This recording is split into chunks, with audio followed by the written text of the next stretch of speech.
प्रधानमंत्री नरेंद्र मोदी के नेतृत्व वाली केंद्र की एनडीए सरकार के 12 वर्ष पूर्ण होने के उपलक्ष्य में आयोजित पत्रकार परिषद में भाजपा के वरिष्ठ नेता तथा पूर्व मंत्री विधायक सुधीर मुनगंटीवार ने सरकार की विभिन्न उपलब्धियों की जानकारी दी।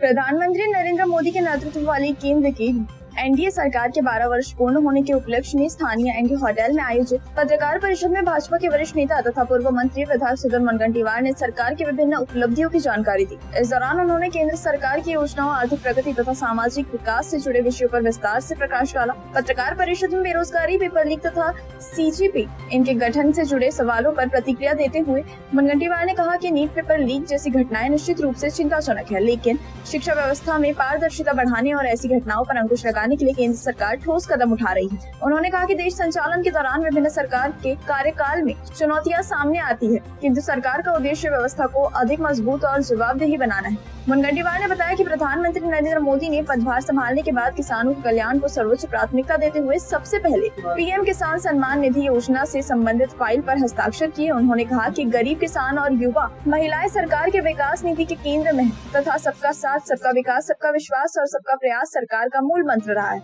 उन्होंने दावा किया है कि पिछले 12 वर्षों में देश में 25 करोड़ लोग गरीबी रेखा से बाहर आए हैं। इसके अलावा 4 करोड़ से अधिक पक्के मकानों का निर्माण किया गया है। 60 करोड़ लोगों को आयुष्मान भारत योजना का लाभ मिला। 3 करोड़ से अधिक महिलाओं को लखपति दीदी योजना के माध्यम से आत्मनिर्भर बनाया गया तथा 57 करोड़ से अधिक लोगों को मुद्रा ऋण उपलब्ध कराया गया है। मुनगंटीवार ने बताया कि देश भर में 12 करोड़ से अधिक शौचालयों का निर्माण किया गया है। निर्यात में रिकॉर्ड वृद्धि, सामाजिक सुरक्षा कवरेज का विस्तार तथा डिजिटल लेन देन में उल्लेखनीय प्रगति भी सरकार की प्रमुख उपलब्धियों में शामिल है। उन्होंने कहा कि कभी नक्सल प्रभावित रहे गढ़चिरौली जैसे क्षेत्र में अब विकास और प्रगति के नए केंद्र बनते जा रहे हैं। उन्होंने दावा किया है कि देश की आर्थिक स्थिति पहले से अधिक मजबूत हुई है।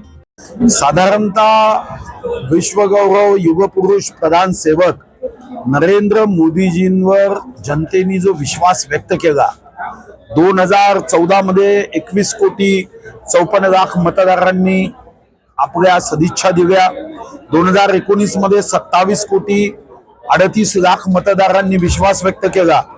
व या देशाच्या प्रगतीसाठी 2024 मध्ये 28,26,00,000 मतदारांनी विश्वास व्यक्त करत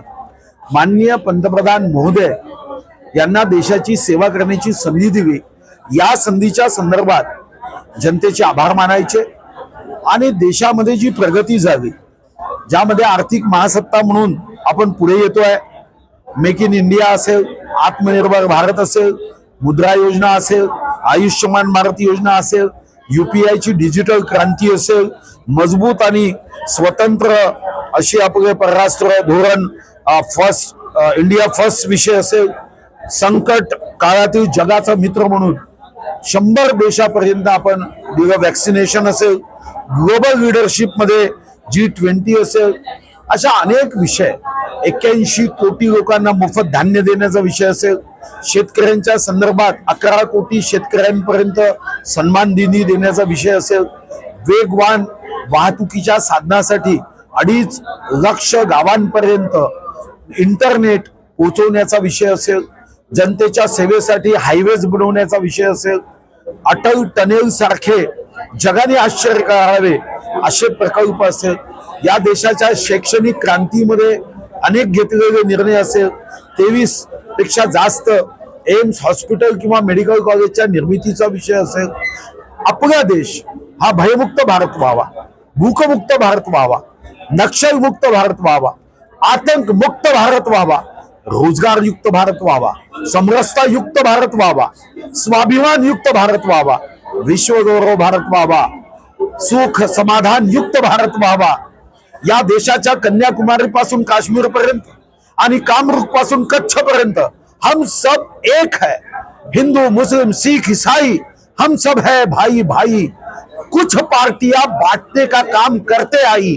या दृष्टीने या देशामध्ये आर्थिक महाशक्ती करण्याच्या दृष्टीने जो प्रयत्न केला जातोय, $5 ट्रिलियन इकॉनॉमीचं स्वप्न साकार करण्यासाठी ज्या पद्धतीचे निर्णय घेतले जात आहे, ते ज्या मतदारांनी अतिशय प्रेमाने भारतीय जनता पार्टी व एनडीएला आपला आशीर्वाद दिला, त्यांच्यापर्यंत ही माहिती पोहोचवण्यासाठी पत्रकार परिषद